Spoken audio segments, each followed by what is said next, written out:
Alright, what's going on, guys? Larry here. Very rarely do I broadcast from the living room, but I am today because I'm off work and I didn't train this morning, so it was a lowish day as far as calorie counts go. So got some stuff to do around the house, getting ready for a move here, and then yeah, that's about it. But want to come on today and talk to you guys about a subject that I have a lot of experience with, and that's leaving room in your training for your fat loss phase or your pre-contest phase.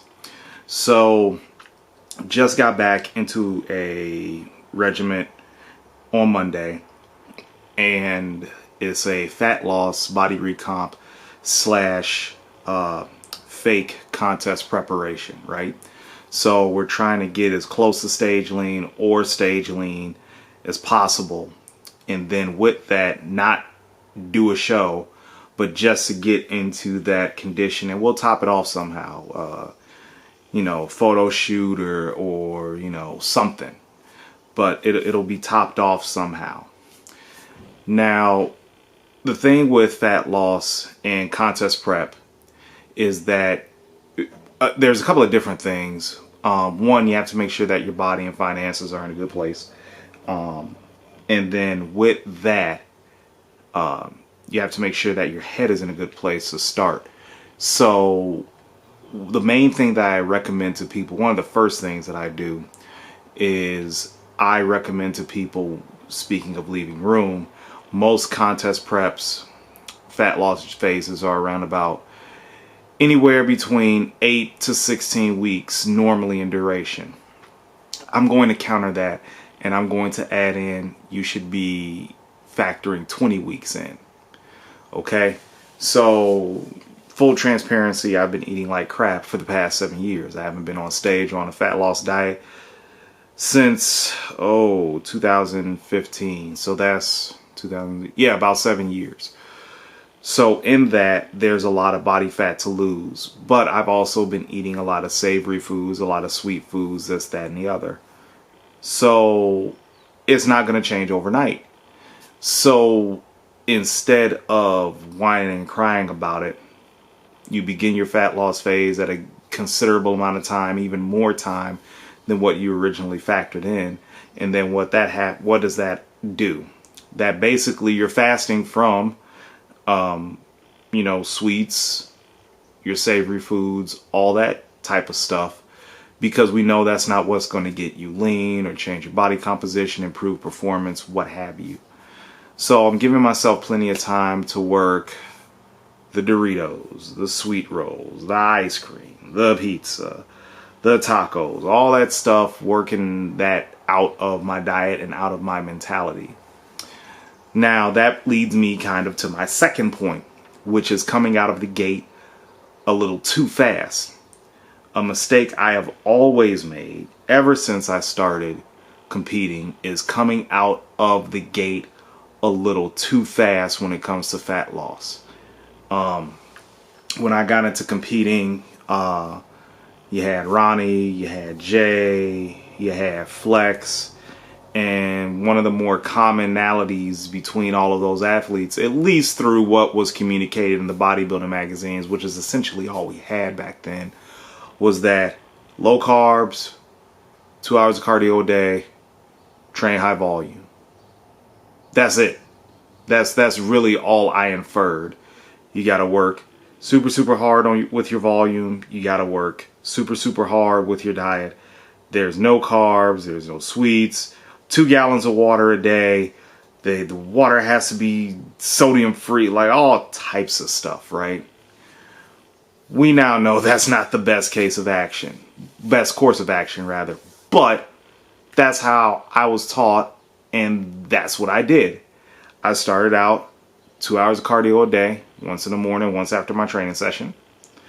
My diet was as low carb as I could possibly get it because I was too poor to compete, and then I was just eating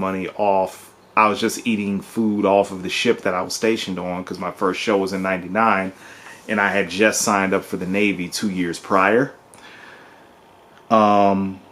You know, so starting out the gate fast is something that I'm very familiar with, and everyone has their way of starting out. Some gradually ease to it, some just go bam and drop the hammer. The important thing to remember is that if you do that, if you take that approach, you are not going to last unless you do a couple of different things, and we'll get into that in a moment. But coming out the gate fast, I'm not going to say it's not beneficial. I'm not going to say that it's ineffective. I'm only going to say, like many things in bodybuilding and many things in fitness, it depends. I have a frat brother by the name of Edward Lee. Did well at the North Americans. At the beginning of the year, he was fat.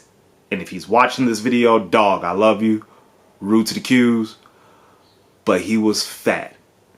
And he ended up dropping that weight, placing well at a state title show. He lives in Mississippi. And then went to North Americans and placed top 5 in his weight class in North Americans. Okay? So it can be done. And he had to come out the gate fast. Pretty fast. A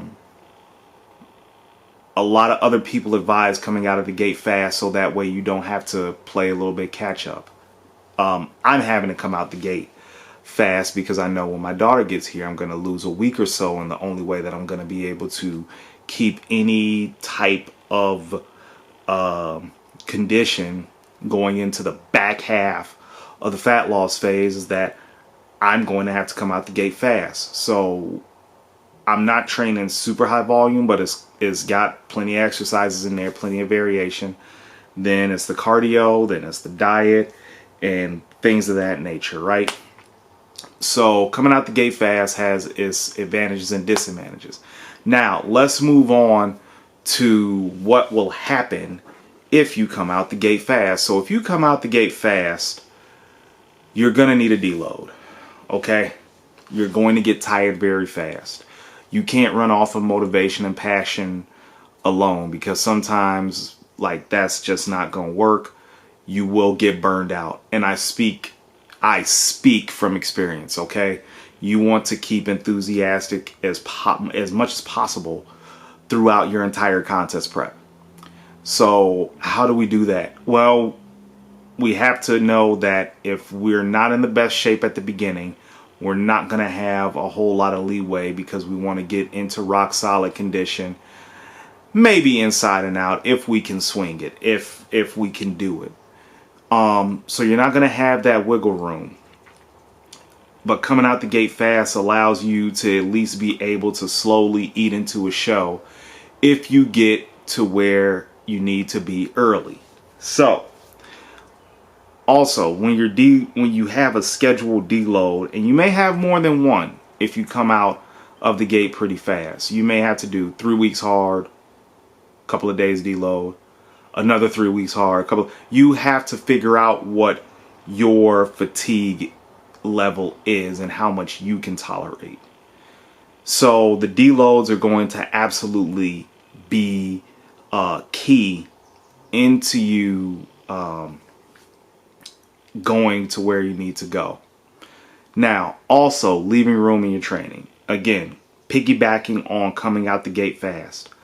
A lot of guys go to failure on every exercise, every set, every rep, right? Especially if they're training low volume. I went well below failure when I started back on Monday.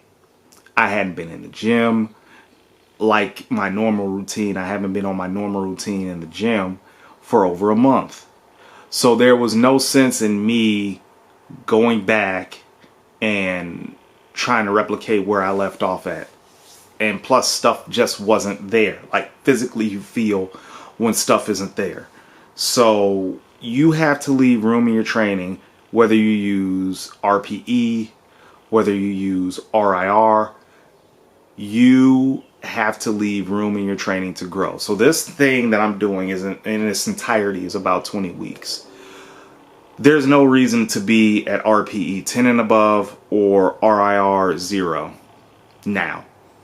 We're talking RIR 3, talking RPE 8, maybe even 7, maybe even an RIR of 4. Like, I know a lot of people say don't count those sets, but we're going to count them because it's overall training volume. Even though it's not a stringent work set where you're like huffing and puffing at the end, it still can account for total volume over the course of your workout. So I think the thing that I'm trying to hammer home, because you guys have heard me ramble enough today, is that you have to leave room in the training, set wise, rep wise, overall volume wise, and cardio wise, to grow. If you start out at an hour cardio, 0 RIR, RPE 10 plus, you're going to hit a wall. And most bodybuilders are notorious for this. Once they hit that wall, they continue to keep going, and then they're not losing weight because their body is super stressed, and then they add in more stimulants to keep their metabolism up and drive that weight down, when really all you need is just rest. I was telling a friend of mine who I actually do programming for, he said, I lost 8 pounds in a week, it was good to deload. I'm like, you have to let the meat rest. When you take a good piece of steak off the grill or out of the oven, you don't cut into it immediately. You let it rest because it's still cooking. So that's the role of deloads during a fat loss phase. That's the role of leaving room in your training to actually expand, where you're getting PRs and all that. So leave room in your training, guys. You will be much more prosperous in the long run when it comes to these types of phases. Thank you so much for listening to me ramble. I appreciate it. If you haven't, please like and subscribe to the channel. I'm going to hopefully bring you some more content, definitely related to this fat loss phase. So things are popping off. All right. Talk to you later. Bye-bye.